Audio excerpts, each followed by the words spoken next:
విద్యారంగంపై పెట్టే డబ్బులు ఖర్చు కాదు, పెట్టుబడి అన్నారు సీఎం రేవంత్ రెడ్డి. గత ప్రభుత్వ విధానాలతోనే గురుకులాలపై నమ్మకం పోయిందన్నారు.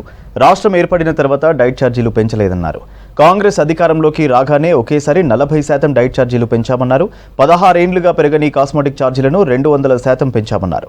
Chilukuru Telangana social welfare residential స్కూల్ను సందర్శించారు రేవంత్. ప్రభుత్వ హాస్టల్లో, గురుకులాల్లో కామన్ డైట్ ప్రారంభించారు. లంచ్లో నెలలో 2 సార్లు మటన్, 4 సార్లు చికెన్ ఉంటుందన్నారు సీఎం.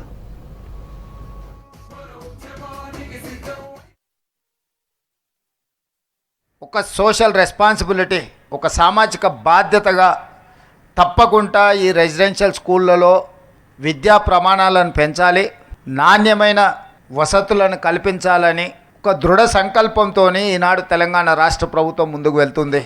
అందులో భాగంగానే 8 సంవత్సరాల నుంచి డైట్ ఛార్జెస్ ఎప్పుడు పెంచలే. గత ప్రభుత్వం పెంచాలన్న ఆలోచన కూడా చేయలే.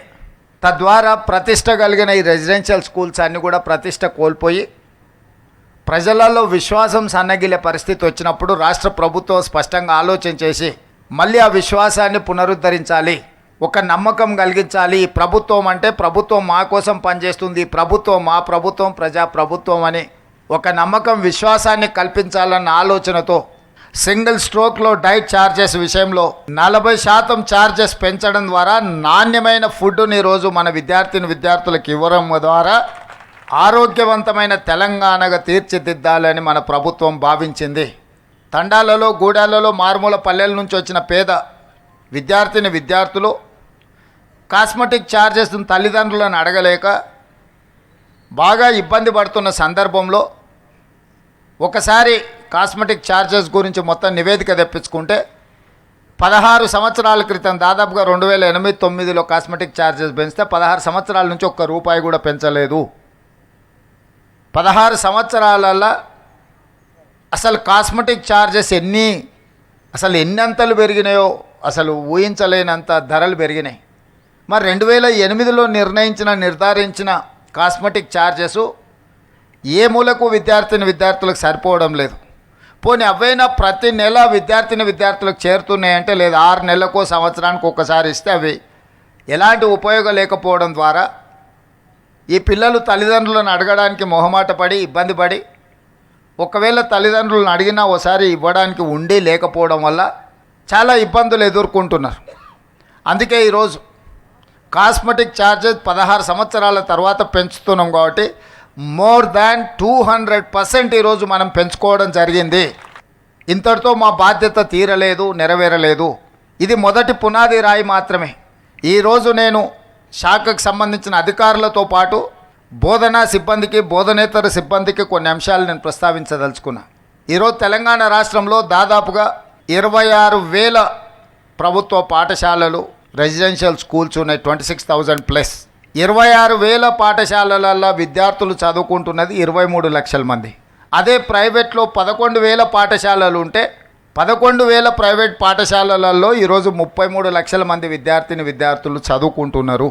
నేను సూటిగా మా ప్రభుత్వ టీచర్లను నేను అడుగుతున్నా, ప్రైవేట్ స్కూల్స్లో చదువులు చెప్తున్న వాళ్ళు మీకంటే ఎక్కువ విద్యా ప్రమాణాలు ఉన్నవాళ్ళ, మీకంటే వాళ్ళకి ఏమైనా జీతభత్యాలు ఎక్కువ ఉన్నాయా, మీ స్కూల్స్లో ఉన్న మౌలిక వసతుల కంటే ప్రైవేట్ స్కూళ్ళలో ఎక్కువ ఏమైనా ఉన్నాయా?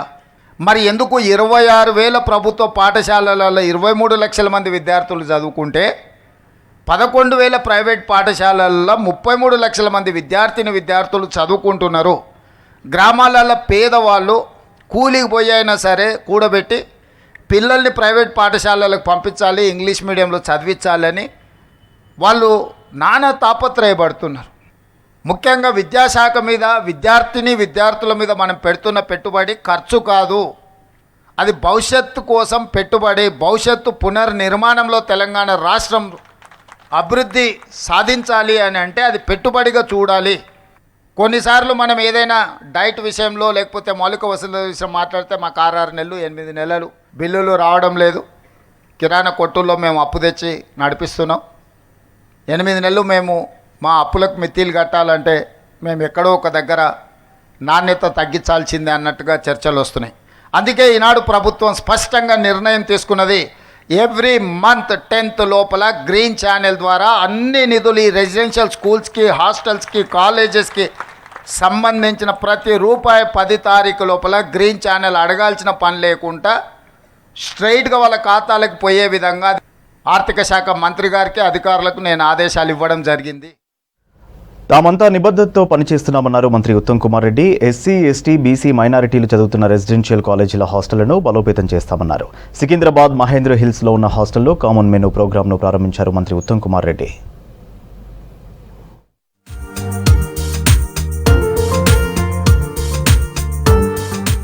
రాష్ట్రంలో 8 ఏళ్ల తర్వాత డైట్ ఛార్జీలను తమ ప్రభుత్వం 40% పెంచిందని చెప్పారు మంత్రి ఉత్తమ్ కుమార్ రెడ్డి. పెంచిన ఛార్జీలతో రాష్ట్ర వ్యాప్తంగా 8 లక్షల మంది విద్యార్థులు లబ్ధి పొందుతారన్నారు. వీటిని అమలు చేయడానికి ప్రతి ఏడాది అదనంగా 470 కోట్లు ఖర్చు చేయబోతున్నామని తెలిపారు. సికింద్రాబాద్ మహేంద్ర హిల్స్లోని రెసిడెన్షియల్ హాస్టల్లో కామన్ మెనూ ప్రోగ్రాంను మంత్రి ఉత్తమ్ కుమార్ రెడ్డి ప్రారంభించారు. 16 ఏళ్ల తర్వాత కాస్మెటిక్ చార్జెస్ 200% పెంచడం జరిగింది. 3వ తరగతి నుంచి 7వ తరగతి వరకు అమ్మాయిలకి ప్రస్తుతం 55 రూపాయలు ఉంటే అది మేము 175 రూపాయలకి పర్ మంత్ పర్ బోర్డర్ పెంచడం జరిగింది. TREAs of school education department ఇది సుమారు రాష్ట్రంలో 8 లక్షల మంది విద్యార్థులకు వర్తిస్తుందని చెప్పి కూడా నేను మనవి చేస్తున్నా. అంటే మీ అందరి బంగారు భవిష్యత్తు కోసం మన కాంగ్రెస్ ప్రభుత్వం సంవత్సరానికి 470 కోట్ల రూపాయలు అదనంగా ఈ సంవత్సరం నుంచి ఖర్చు పెట్టబోతున్నాం. మీ ఇన్స్టిట్యూట్ కి మీరు అడిగిన విషయాలకి మరి ఇన్వర్టర్ కానీ, ల్యాబ్ రూమ్స్ కానీ, సోలార్ వాటర్ హీటర్ కానీ, ఇతర మీకు ఎటువంటి సదుపాయాలు కావాలన్నా నేను ప్రభుత్వం నుంచి ఏదో ఒక ఫండ్ నుంచి మీకు 25 లక్షల రూపాయలు మంజూరు చేయిస్తానని చెప్పి కూడా మనం చేస్తూ మహేంద్ర హిల్స్ కాలేజీ ప్రిన్సిపల్ విద్యార్థుల కోసం inverter, lab rooms, solar heater కావాలని అడిగారని, వాటి కోసం 25 లక్షల రూపాయలు కేటాయిస్తారని చెప్పారు మంత్రి ఉత్తమ్ కుమార్ రెడ్డి. 8వ తరగతి నుంచి 10వ తరగతి వరకు ప్రస్తుతం పర్ మంత్ పర్ బోర్డర్ 1100 రూపాయలు ఉంటే మేము అది 1740 రూపాయలకు పెంచడం జరిగింది. అదేవిధంగా ఇంటర్మీడియట్ టు పీజీ ప్రస్తుతం పర్ మంత్ పర్ బోర్డర్ 1500 రూపాయలు ఉంటే మేము 2100 రూపాయలకు పెంచడం జరిగింది. కామన్ మెనూ బ్రోచర్ను ఎమ్మెల్యే శ్రీ గణేష్తో కలిసి ఆవిష్కరించి విద్యార్థులతో కలిసి భోజనం చేశారు మంత్రి ఉత్తమ్ కుమార్ రెడ్డి. హాస్టల్లో వసతులు, ఎలాంటి భోజనం అందిస్తున్నారు అనే విషయాలను విద్యార్థులను అడిగి తెలుసుకున్నారు మంత్రి. కాంగ్రెస్ ప్రభుత్వం అధికారంలోకి వచ్చాక హాస్టల్ విద్యార్థులకు 40% డైట్ ఛార్జీలను పెంచిందన్నారు కంటోన్మెంట్ ఎమ్మెల్యే శ్రీ గణేష్. తాను ఎమ్మెల్యేగా గెలిచాక కొన్ని స్కూల్స్ విజిట్ చేశానన్నారు. గత బీఆర్ఎస్ ప్రభుత్వం నామమాత్రంగా మెస్ ఛార్జీలను పెంచి ఎంతో చేసినట్లు ప్రచారం చేసుకుందని విమర్శించారు శ్రీ గణేష్. మన కాంగ్రెస్ ప్రభుత్వం వచ్చిన తర్వాత 40% డైట్ ఛార్జీలు మెను పెంచడం, 200% కాస్మెటిక్ ఛార్జెస్ పెంచడం చాలా సంతోషకరమైన విషయం. ఈ రోజు ఇక్కడ ఈ ప్రోగ్రాం కన్నా ముందు నేను ట్రైబల్ వెల్ఫేర్ బాబూజీ నగర్కి వెళ్ళాను. అక్కడ కూడా స్టూడెంట్స్ తోటి మాట్లాడితే స్టూడెంట్స్ చాలా సంతోషంగా ఉన్నారు. గత ఎక్స్పీరియన్స్, ఈ ఎక్స్పీరియన్స్ వాళ్ళతో అడిగితే గతంలో మాకు చికెన్ పేరుకే మాత్రం ఉంటుండే, చికెన్ ఇచ్చేవాళ్ళు కాదు. గతంలో మాకు కాస్మెటిక్స్ కూడా ఏది ఉండేది కాదు, నామమాత్రంగా ఉండేది. ఈ కాంగ్రెస్ ప్రభుత్వం వచ్చిన తర్వాత ఏదైతే ఇప్పుడు డైట్ ప్లస్ చేంజ్ చేశారో, డైట్ మెనూ, న్యూట్రిషన్ ఫుడ్ ఇస్తున్నారో, వారు చికెన్ కూడా మంత్లీ 4 times వస్తుందని చెప్పడం, మంత్లీ 2 times మటన్ రావడం చెప్పడం, ఎగ్స్ కూడా వారానికి ఎక్కువ సార్లు ఇస్తడం జరుగుతుంది. తమ హాస్టల్లో చదివిన విద్యార్థులకు MBBS, NIT, IITల్లో సీట్లు సాధించినట్లు మంత్రికి తెలిపారు ప్రిన్సిపల్ సునీత. ప్రభుత్వం పెంచిన డైట్ ఛార్జీలతో విద్యార్థులకు మరింత క్వాలిటీ ఫుడ్ అందిస్తామన్నారు. విద్యార్థులకు పోషకాలు ఉన్న ఆహారం అందించినప్పుడే ఆరోగ్యంగా ఉండి మంచిగా చదువుకుంటారని తెలిపారు ప్రిన్సిపల్. ఈ సంవత్సరం 174 మంది పిల్లలు MBBSలో సీట్లు సంపాదిస్తే 213 మంది పిల్లలు IIT నీట్లో సీట్లు సాధించారు. ఒకప్పుడు కూటికి గతిలేని వారు మాత్రమే సాంఘిక సంక్షేమ గురుకులాల్లో చదువుతారు అనేటువంటి అపోహ నుంచి మనం ఇప్పుడు ఎక్కడికి ఎదిగామంటే ఆకాశమే హద్దుగా ఎదిగాం. మన పిల్లలు ఎందులో తక్కువ కాదు. దానికి నిదర్శనమే ప్రభుత్వం మనకు అందిస్తున్నటువంటి అనేకమైనటువంటి సదుపాయాలు. కాంగ్రెస్ ప్రభుత్వం 40% పెంచి పిల్లలందరికీ మంచి పౌష్టికాహారాన్ని అందించడానికి ఒక మెనూను తయారు చేయడం, కామన్ మెనూ. అన్ని గురుకులాల్లో కూడా ఇదే మెనూ ఉండాలి. రోజుకి ఎన్ని కేజీలు, ఏ పూటకి ఎంత ఉండాలి, ఏ పూట ఏ కూరగాయలు, మొత్తం కామన్ డైట్ SOPs కూడా తయారు చేసి పెట్టారు. ప్రభుత్వం పెంచిన డైట్ ఛార్జీలతో తమకు క్వాలిటీ ఫుడ్ అందుతుందని చెప్పారు విద్యార్థులు. నెలలో 2 సార్లు మటన్, 4 సార్లు చికెన్, మిగతా రోజుల్లో గుడ్లు అందిస్తామని చెప్తోంది రాష్ట్ర ప్రభుత్వం. దీంతో తమకు మంచి పోషకాలు కలిగిన ఆహారం అందుతుందని చెప్పారు విద్యార్థులు. మాకు డైట్ ఛార్జెస్ పెంచినందుకు చాలా బాగుంది. ఫుడ్ మెనూ కూడా కొత్తగా పెట్టినారు, చాలా నచ్చింది. అంటే అప్పుడు అంటే బాగాలేదు, ఇప్పుడు చాలా నచ్చింది మాకు. ఇంకా చాలా ఇష్టంగా బాగా ఫెసిలిటీస్ అనేవి చాలా బాగా ఉన్నాయి. ఇప్పుడు మాకు 2 times మటన్ పెడతారు, ప్రతి సండే చికెన్ పెడతారు. దానివల్ల మాకు మంచి చదువుకోగలుగుతాం, మేము హెల్తీగా ఉంటాము. మళ్ళీ అంతకుముందు కన్నా ఇప్పుడు ఫెసిలిటీస్ కూడా మంచిగా ఇస్తున్నారు. డైట్ ఫుడ్ అందుతుంది, ఫ్రూట్స్ కూడా మంచిగా ఇస్తున్నారు. మంచి హెల్తీ ఫ్రూట్స్ ఇస్తున్నారు. మేము మంచిగా తిని మంచిగా పౌష్టికాహారం తింటున్నాము. నేను 7వ తరగతి చదువుతున్నాను. ఇక్కడ మేము ఈ డైట్ చార్ట్ బాగుంది, డైట్ మెనూ బాగుంది. ఇంకా మాకు మంత్లో 4 times చికెన్, 2 times మటన్ పెడతారు. ఇంకా మాకు కాస్మెటిక్స్ పెంచినందుకు ధన్యవాదాలు. కామన్ మెనూ ప్రోగ్రాంలో పాల్గొన్న విద్యార్థులు చేసిన డాన్సులు అందరినీ ఆకట్టుకున్నాయి. పెంచిన మెస్ ఛార్జీలతో పరిశుభ్రమైన ఆహారం అందిస్తామన్నారు మంత్రి ఉత్తమ్ కుమార్ రెడ్డి. విద్యార్థులు చదువుకుని ఉన్నత శిఖరాలను అధిరోహించాలని ఆకాంక్షించారు మంత్రి.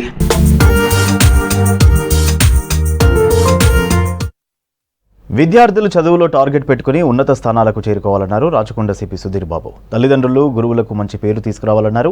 ప్రభుత్వం, ప్రైవేటు పాఠశాలలతో సమానంగా నాణ్యమైన విద్యతో పాటు మౌలిక వసతులు కల్పిస్తోందన్నారు. విద్యార్థులు ఈ సదుపాయాలను సద్వినియోగం చేసుకోవాలని తెలిపారు. ప్రభుత్వం విద్యార్థులకు డైట్ ఛార్జీలు 40%, కాస్మెటిక్ ఛార్జీలను 200% పెంచిందన్నారు. రంగారెడ్డి జిల్లా ఎల్బీనగర్ జోన్ మహాత్మా జ్యోతిరావు పూలే బీసీ గురుకులంలో కామన్ డైట్ మెనూ కార్యక్రమంలో పాల్గొన్నారు సిపి.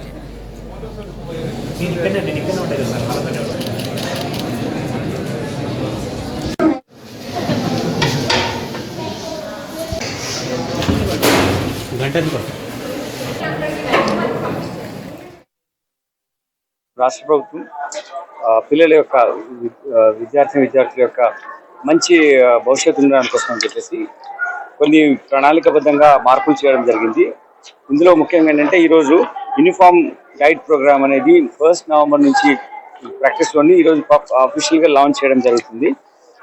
దీంట్లో ఏంటంటే ఒక 40% ఆఫ్ డైట్ ఛార్జెస్లో పెంచడం జరిగింది. ఇది 8 సంవత్సరాల తర్వాత పెంచడం జరిగింది. అలానే పిల్లలు ఆరోగ్యవంతంగా ఉండాలంటే కాస్మెటిక్ పరంగా వాళ్ళకు స్నానం చేయడం కానీ, వేరే బెటర్ టూత్ బ్రష్ లాంటి పేస్ట్ కానీ, what ever the things they require to be healthy and all, అందుకోసం అని చెప్పేసి కూడా 200% ఇంక్రీజ్ చేయడం జరిగింది వాళ్ళ అలొకేషన్స్లో.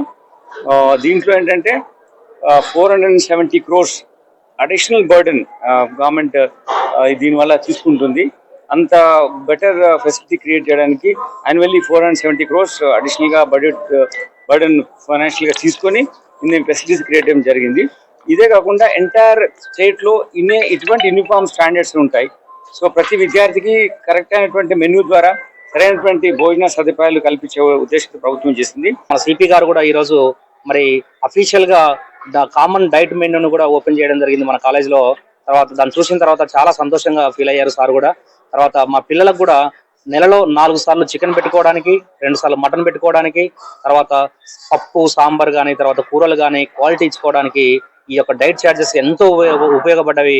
మా బీసీ రెసిడెన్సీ స్కూల్లో ఎస్పెషల్లీ అందరు గ్రామీణ ప్రాంతంలో ఉన్నటువంటి టాలెంటెడ్ పిల్లలు, పేద పిల్లలు, తర్వాత బీపీఎల్ కింద ఉన్నటువంటి పిల్లలు మాత్రం ఈ రెసిడెన్సీలో చదువుకోవడం జరుగుతుంది. అతను ఎన్నో సంవత్సరాల నుండి చూస్తున్నాం సార్. మరి కానీ ఈ రోజు మాత్రం మాకు ఎంతో ఆనందంగా ఉన్నటువంటి ఒక రెడ్ లెటర్ డే అని చెప్పుకోవచ్చు. ఈ రోజు మాకు మా పిల్లలు కూడా చాలా సంతోషంగా ఉన్నారు. నేను 10వ తరగతి. ఇంతకుముందు ప్రభుత్వం నుంచి ఇప్పటి నుంచి చాలా చేంజ్ అయింది. ఇప్పుడు మాకు డైట్ ఛార్జెస్ పెరిగినాయి, కాస్మెటిక్ కూడా చాలా పెరిగింది. అంత పెద్ద పెద్ద ఆఫీసర్లని, పెద్ద పెద్ద అధికారులను మేము మా స్టాఫ్ ద్వారా, మా ప్రిన్సిపల్ సార్, మా అందరి ద్వారా పెద్ద పెద్ద వాళ్ళని ఇక్కడ గెస్ట్గా వచ్చి ప్రోగ్రామ్స్ చూస్తున్నాము. చాలా సంతోషంగా ఉంది. అట్లే సీఎం సార్ కూడా చాలా మాకు మేలు చేశాడు. ఇట్లా కాస్మెటిక్స్ పెంచి ఇట్లా ఫుడ్ గిట్ట అందరికీ బాగానే ఉంది. ఇప్పుడు ఈ మధ్య చపాతీ, మాకు అంతకుముందు చపాతీ లేకుండా ఇప్పటి నుంచి చపాతీ పెట్టిరు, బోండాస్ ఉన్నాయి, అన్ని అనుకూలంగా ఉన్నాయి. ఫుడ్ గిట్ట బాగానే ఉంటుంది. ప్రభుత్వ హాస్టళ్లు, గురుకులాల్లో రాష్ట్ర ప్రభుత్వం కామన్ డైట్ కొత్త మెనూ అందిస్తోందన్నారు మున్సిపల్ శాఖ ముఖ్య కార్యదర్శి దానకిషోర్. రంగారెడ్డి జిల్లా మహేశ్వరంలో సోషల్ వెల్ఫేర్ గర్ల్స్ రెసిడెన్షియల్ స్కూల్లో కామన్ డైట్ కొత్త మెనూ ప్రారంభించారు. విద్యార్థులతో మాట్లాడి వారి సమస్యలను తెలుసుకున్నారు. స్టూడెంట్స్కు నాణ్యమైన పౌష్టికాహారం అందించాలని సిబ్బందికి సూచించారు దానకిషోర్.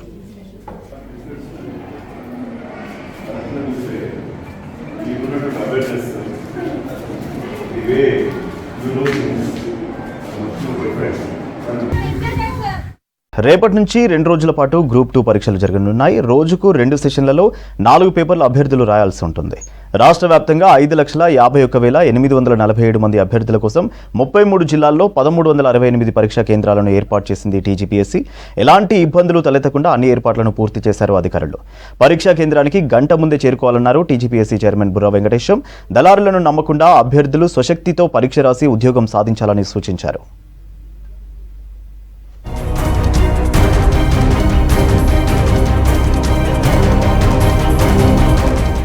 రాష్ట్రంలో రేపటి నుంచి గ్రూప్ 2 పరీక్షలు జరగనున్నాయి. 2 రోజుల పాటు 4 సెషన్లలో గ్రూప్ 2 పరీక్షలను నిర్వహించడానికి అన్ని ఏర్పాట్లను పూర్తి చేసింది టీజీపీఎస్సీ. రాష్ట్ర వ్యాప్తంగా 5,51,847 మంది అభ్యర్థులు పరీక్షలు రాయడానికి 33 జిల్లాల్లో 1,368 సెంటర్లను సిద్ధం చేశారు అధికారులు. మొదటి రోజు, రెండో రోజు పేపర్ 1 పరీక్ష ఉదయం 10 గంటల నుంచి 12:30 వరకు, పేపర్ 2 మధ్యాహ్నం 3 గంటల నుంచి 5:30 వరకు పరీక్ష ఉంటుంది. మొత్తం 600 మార్కులకు గాను ఒక్కొక్క పేపర్లో 150 ప్రశ్నలకు 150 మార్కులు ఉంటాయి.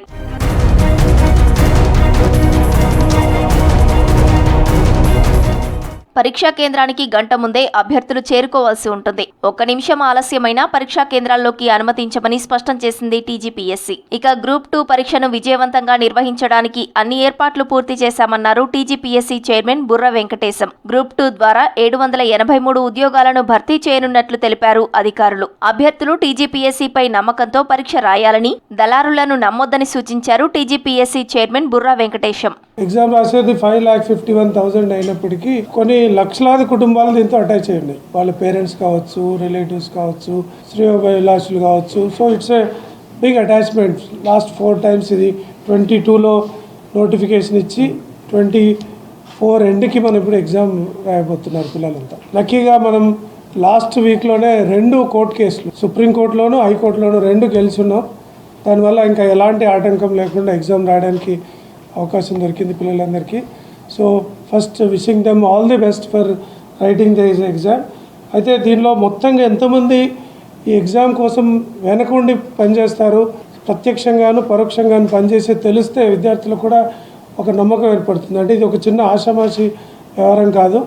మరి 1,368 సెంటర్స్తో ఎగ్జామ్ నడుస్తున్న క్రమంలో మొత్తంగా చూస్తే 49,000 మంది డైరెక్ట్గా పిల్లలు ఎగ్జామ్ రాయడానికి సహకరించడానికి సిబ్బంది ఈ సెంటర్స్లో పనిచేస్తున్నారు. 2 రోజుల పాటు జరిగే గ్రూప్ 2 పరీక్షల్లో 75,000 మంది అధికారులు, సిబ్బంది విధులు నిర్వహించనున్నారు. 24,420 మంది ఇన్విజిలేటర్లు, 1,556 మంది అబ్జర్వర్స్, 1,368 మంది చీఫ్ సూపరింటెండెంట్స్, 17,926 మంది సపోర్టింగ్ స్టాఫ్, 4,130 మంది బయోమెట్రిక్ ఇన్విజిలేటర్లు, 245 మంది local route officers, 58 regional coordinators, 58 మంది అడిషనల్ రీజనల్ కోఆర్డినేటర్స్, 64 మంది స్పెషల్ అబ్జర్వర్ రూట్ ఆఫీసర్స్, 18 మంది మానిటరింగ్ ఆఫీసర్స్ పనిచేయనున్నారు. 49,843 మంది ఏమో ఎగ్జామ్ సెంటర్స్ దగ్గర ఉంటారు. దాంట్లో 58 regional coordinators, 58 additional regional coordinators, దాదాపుగా 75,000 దాటి ఇంతమంది ఈ ఎగ్జామ్లో పాల్పంచుకుంటున్నారు. ఇలా కాకుండా మనకుండే ఇంకొక ఇష్యూ ఏంటంటే ఈ ఎగ్జామ్ రాయడంలో వాళ్ళు ఎంతైతే జాగ్రత్త వహించాలి. ఇప్పుడు రాసే 5,51,847 మంది విద్యార్థుల్లో సరే 75-80% రాస్తారనుకుంటూ కూడా ఇప్పటికీ 75% దాకా ఆల్ టికెట్స్ డౌన్లోడ్ అయినాయి ఈ క్షణానికి. ఇక జిల్లా కలెక్టర్లు, నోడల్ ఆఫీసర్స్గా 33 మంది, స్ట్రాంగ్ రూమ్ల వద్ద కస్టోడియన్ అధికారులుగా 58 మంది, జాయింట్ లోకల్ రూట్ ఆఫీసర్స్గా మరో 245 మంది విధుల్లో ఉండనున్నారు. అదేవిధంగా పోలీస్ శాఖ నుంచి మరో 6,865 మంది విధుల్లో ఉండనున్నారు. పరీక్షా కేంద్రాలకు పేపర్లు తరలించే సమయంలో ఎస్కార్ట్గా కొందరు,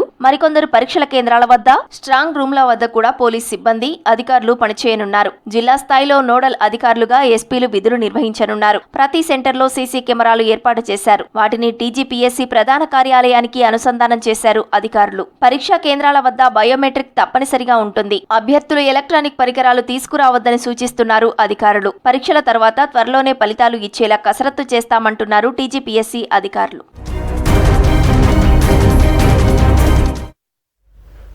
భవిష్యత్ అంతా ఆర్టిఫిషియల్ ఇంటెలిజెన్స్ దే అన్నారు మంత్రి శ్రీధర్ బాబు. హైదరాబాద్ ఫైనాన్షియల్ డిస్ట్రిక్ట్లో టెక్ వేవ్ సంస్థ గ్లోబల్ ఇన్నోవేషన్ సెంటర్ను ప్రారంభించారు మంత్రి. ప్రతి ఒక్కరి జీవితంలో AI భాగస్వామ్యం అయిందన్నారు.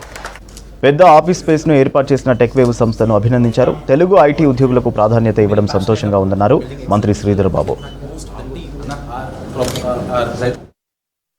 They have been with them for the past 20 years on the occasion of their celebrating their 20 years of their start. I wish you all the best. Congratulations for celebrating a 20 years of the successful journey. And journey started scaling from zero till now. I don't know how many employees you employ, but spanning about 11 countries, 3,000 plus employees right on dot. And not only scaling in terms of the employment and their drive and passion to do the excellent work. There is excellence in their caption. I can see, because when I had met Damodar with lots of patience, with a huge number of my visitors over there, he stood in the corner of my office room. So I can see, the commitment and sincerity in his approach, and see that the company grows all the time. That made me to come over here actually. Today I'm actually in a half an hour's time I will be moving to one other constituency where I have a very important government program to start with. But being you over there, I just thought I would come for a few minutes and see and learn from all the people from here, because this is a transformative age. This is a transformative journey for all of the globe, when things are literally taking change. And the transformation is in a big way. When we are moving from technological advances, especially in terms of the disruptive technologies. హైదరాబాద్లో మరో mega football tourney ప్రారంభమైంది. ఈ నెల 31 వరకు Santosh trophy జరగనుంది. అజీజ్ నగర్లోని Deccan arena football మైదానంలో league మ్యాచ్లు నిర్వహిస్తున్నారు. All India football federation, Telangana క్రీడా ప్రాధికార సంస్థలు ఏర్పాటు చేస్తున్నాయి. 78వ జాతీయ football championship for Santosh trophy పోస్టర్ను ఢిల్లీలో ఆవిష్కరించారు. తెలంగాణ వర్సెస్ రాజస్థాన్ మ్యాచ్ను sports authority chairman Shivasenareddy, managing director Soni Baladevi ప్రారంభించారు.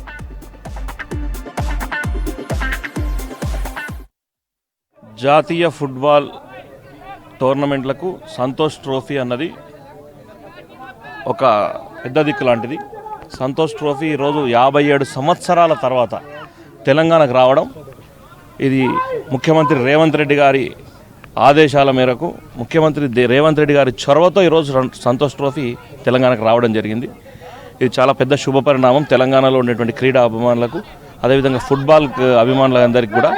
రాబోయే రోజుల్లో ఇటువంటివి పెద్ద ఎత్తున తీసుకురావాలనే ఆలోచనతోనే తెలంగాణ ఒక స్పోర్ట్స్ హబ్గా తయారు చేయడం లక్ష్యంగా ఈరోజు తెలంగాణలో ఇంటర్నేషనల్ గేమ్స్ అన్ని కూడా తెలంగాణకు తీసుకొచ్చే దూరంలో ఈరోజు SATS ముందుకు పోతుంది. దీనికి సంబంధించిన అంత కార్యాచరణ అన్ని వాళ్ళకి ఎవరైతే స్పోర్ట్స్ మెన్స్ కావాల్సినటువంటి వారికి సంబంధించినటువంటి అన్ని ఈరోజు హైదరాబాద్ బంజారా హిల్స్లో D Sons Patola art expo ప్రారంభించారు Padmashri awardee doctor Padmaja Reddy.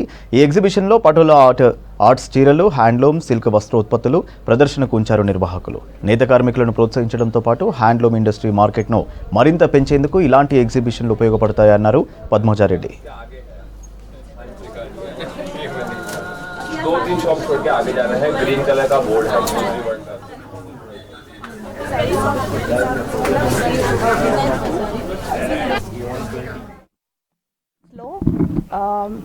GVK opposite లేన్లో ఉంది. ఈరోజు డి సన్స్ పటోలా వాళ్ళు ఇక్కడ 9 days ఎగ్జిబిషన్ స్టార్ట్ చేయటం జరిగింది. సో ఈరోజు ఇక్కడికి వచ్చాను. చాలా బాగున్నాయి, చాలా డిఫరెంట్ వెరైటీస్. మీ అందరికీ తెలుసు పటోలా అనగానే లేడీస్ అందరికీ చాలా ఇష్టమని, and it expensive also. But ఏంటంటే డబుల్ పటోలా, అది పటోలా అంటే అంత మొత్తం సిల్క్ తోటి నేస్తారన్నట్టు. సో చాలా బాగున్నాయి వెరైటీస్, కంప్లీట్గా డిఫరెంట్గా ఉన్నాయి. నాకు కూడా శారీస్ అంటే చాలా ఇష్టము. అయితే ఒక్కొక్కటి చూసుకుంటూ రావడానికి కూడా నాకు చాలా టైం పట్టింది. అండ్ వీవర్స్ గురించి డైరెక్ట్గా వీవర్స్ వచ్చారన్నట్టు ఇక్కడికి. సో ఇక్కడైతే చాలా రీజనబుల్ ప్రైస్లో చాలా బాగా ఉన్నాయి. అందరూ కూడా హైదరాబాద్ వాళ్ళందరికీ ఇది ఒక గొప్ప అవకాశము. యాక్చువల్గా ఇలా గుజరాత్ నుంచి ఆయన డైరెక్ట్గా మీ అందరికీ తెలుసు 700 years ఓల్డ్ శారీస్ యాక్చువల్గా పటోలా అంటే.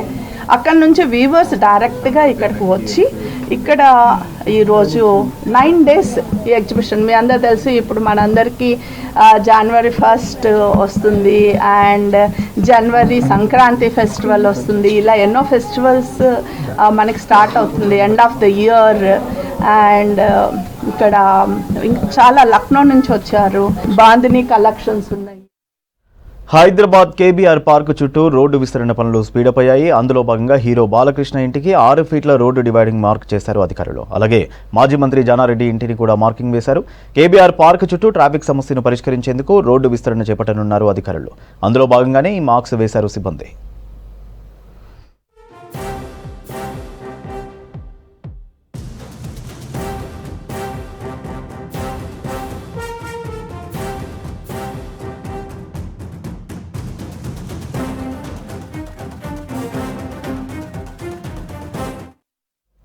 రంగారెడ్డి జిల్లా కోకాపేటలో శ్రీ శ్రీ రాధా గోవింద రథయాత్ర మహోత్సవాలు వైభవంగా జరిగాయి. రథయాత్ర మొత్తం హరినామ సంకీర్తనలతో మారుమోగింది. గండిపేట చౌరస్తాలోని శ్రీకృష్ణ గోసేవ మండలి గోశాల నుంచి కోకాపేట్ మీదుగా Hare Krishna heritage tower project వరకు యాత్ర కొనసాగింది. హరే కృష్ణ మూవ్మెంట్ ఆధ్వర్యంలో ఈ కార్యక్రమాన్ని నిర్వహించారు. పూజ్య శ్రీ కృష్ణ మహారాజ ప్రభుజీ, సత్యగౌర చంద్రదాస ప్రభుజీ, హైకోర్టు జడ్జి విజయసేనారెడ్డి ఈ కార్యక్రమంలో పాల్గొన్నారు.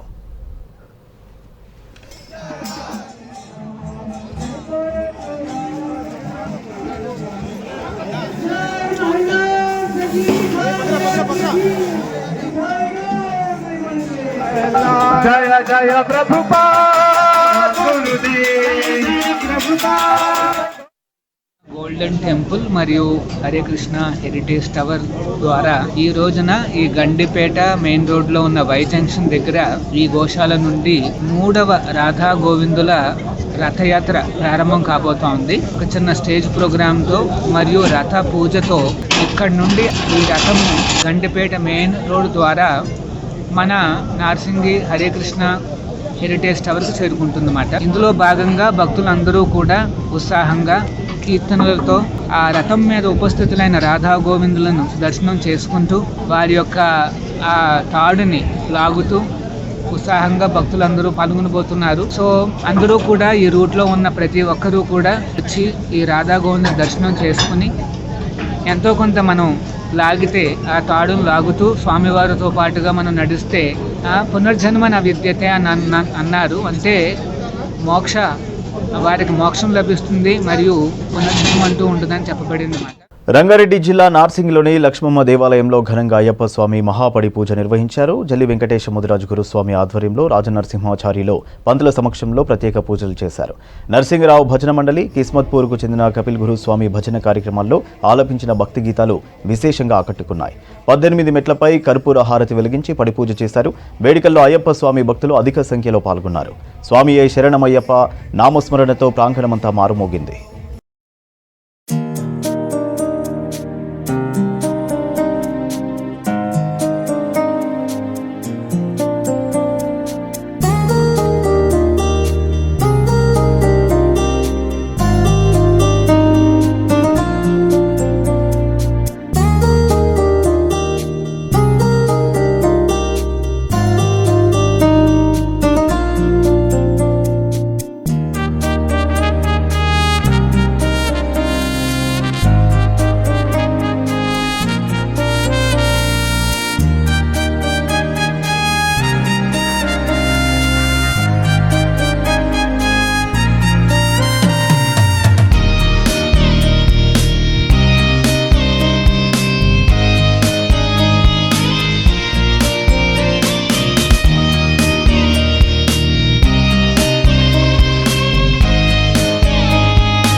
అల్లు అర్జున్ ఉదయం చంచల్గూడ జైలు నుంచి విడుదలయ్యారు. అక్కడి నుంచి నేరుగా జూబ్లీహిల్స్లోని గీతా ఆర్ట్స్ ఆఫీస్కి వెళ్లారు. కొద్దిసేపటికి ఇంటికి చేరుకోవడంతో కుటుంబ సభ్యులు భావోద్వేగానికి గురి కావడంతో ధైర్యం చెప్పారు అల్లు అర్జున్. బాధిత కుటుంబానికి అండగా ఉంటానని తెలిపారు అల్లు అర్జున్. చట్టంపై తనకి ఎంతో గౌరవం ఉందన్నారు.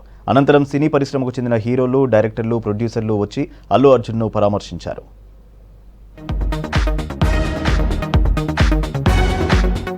చెంచల్గూడ జైలు నుంచి ఉదయం రిలీజ్ అయిన సినీ నటుడు అల్లు అర్జున్ జూబ్లీహిల్స్ లోని తన ఇంటికి వెళ్లారు. జైలు నుంచి మొదట జూబ్లీహిల్స్ 45 లోని గీతా ఆర్ట్స్ ఆఫీస్ కు వెళ్లారు అల్లు అర్జున్. అక్కడ తండ్రి సినీ నిర్మాత అల్లు అరవింద్, దిల్ రాజు, త్రివిక్రమ్లను కలిసి మాట్లాడారు. ఇక్కడి నుంచి కొద్దిసేపటికి ఇంటికి చేరుకున్నారు అల్లు అర్జున్. దీంతో కుటుంబ సభ్యులు ఆయనకు వెల్కమ్ చెప్పారు. భార్య స్నేహారెడ్డి, కూతురు, కొడుకును ఆలింగనం చేసుకున్నారు. ఉద్వేగంతో కన్నీరు పెట్టుకున్న భార్యను ఓదార్చారు అల్లు అర్జున్. హైదరాబాద్ జూబ్లీహిల్స్ లో సినీ హీరో అల్లు అర్జున్ ను కలిశారు పలువురు ప్రముఖులు. మెగాస్టార్ చిరంజీవి సతీమణి సురేఖ జైలు నుంచి రిలీజ్ అయిన మేనల్లుడు అల్లు అర్జున్ ను పరామర్శించారు. Tollywood director Sukumar, Pushpa 2 movie producers Allu Arjun తో భేటీ అయ్యారు. టాలీవుడ్ ప్రముఖులు Raghavender Rao, Koratala Siva, Vamsi, Daggubati Suresh Babu, Vijay Deverakonda brothers, Rana, AP TDP MLA Ganta Srinivasarao, పలువురు ప్రముఖులు అర్జున్ ను కలిశారు. AP CM Chandrababu Naidu, hero junior NTR Allu Arjun ను ఫోన్ లో పరామర్శించారు. సంధ్యా థియేటర్లో జరిగిన ఘటన బాధాకరమన్నారు సినీ హీరో అల్లు అర్జున్. అనుకోకుండా జరిగిన ఘటనలో చనిపోయిన రేవతి కుటుంబానికి అండగా ఉంటానన్నారు. 20 ఏళ్లుగా ఆ థియేటర్ కు వెళ్లి సినిమా చూస్తున్నానని చెప్పారు అల్లు అర్జున్. తనకు సహకరించిన అందరికీ ధన్యవాదాలు తెలిపారు. చట్టం అంటే తనకు ఎంతో గౌరవం ఉందన్నారు. తాను బాగున్నానని ఎవరూ ఆందోళన చెందొద్దని చెప్పారు.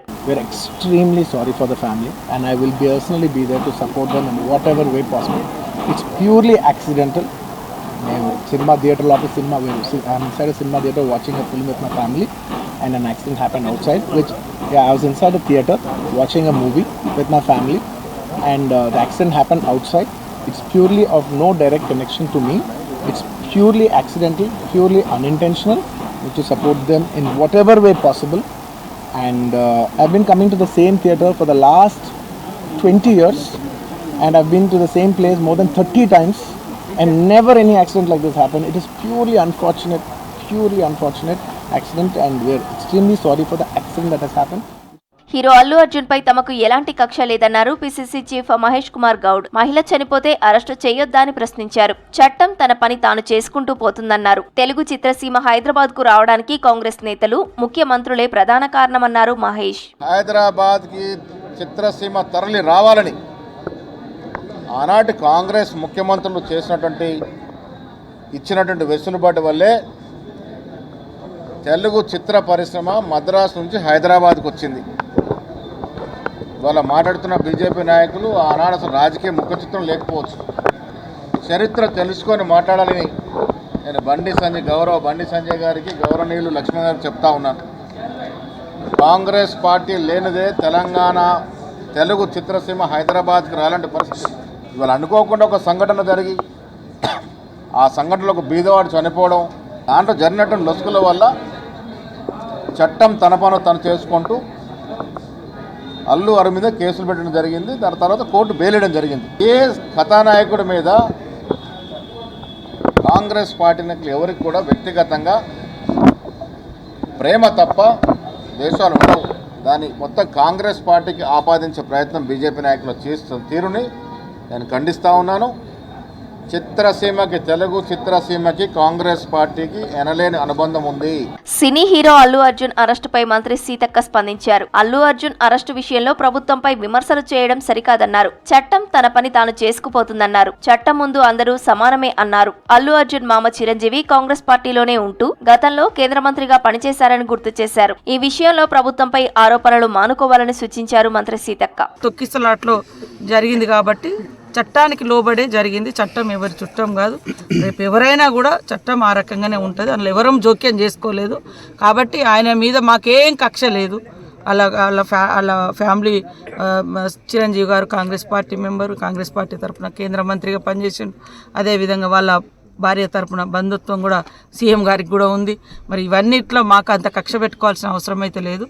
అది పోలీసు యాక్ట్ ప్రకారం, చట్టం ప్రకారం వాళ్ళు చేసుకుంటారు. హీరో అల్లు అర్జున్ అరెస్టు బాధాకరమన్నారు ఖైరతాబాద్ ఎమ్మెల్యే దానం నాగేందర్. అయితే వెంటనే బెయిల్ దొరకడం సంతోషం కలిగించిందని చెప్పారు. ప్రభుత్వం అల్లు అర్జున్ ను అరెస్టు చేయించిందని ప్రతిపక్షాలు అనడం భావ్యం కాదన్నారు దానం నాగేందర్. ప్రభుత్వం చేసిందని ఆయన చెప్పకూడదు. ఇది అల్లు అర్జున్ గారు మరి ఇలా జరగడం మాకు కూడా బాధాకరంగానే ఉంది. స్వయంగా మాకు ఏదో రకంగా బంధువు కూడా అవుతాడు. అయినా కూడా మరి కోర్టు వాళ్ళకి బెయిల్ ఇవ్వడం చాలా సంతోషము.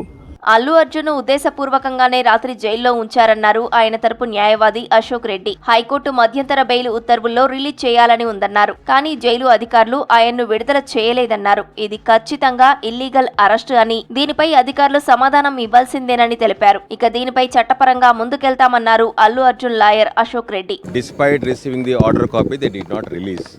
You should question the government and the department why they have not released the accused.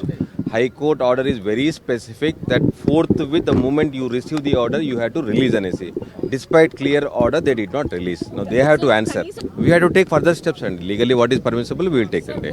Allu Arjun అరెస్టుపై ప్రతిపక్షాలు విమర్శలు చేయడంతో అంతే ధీటుగా అధికార పార్టీ నేతలు కూడా కౌంటర్ ఇచ్చారు. చట్టం ముందు అందరూ సమానమని చెబుతున్నారు కాంగ్రెస్ నేతలు.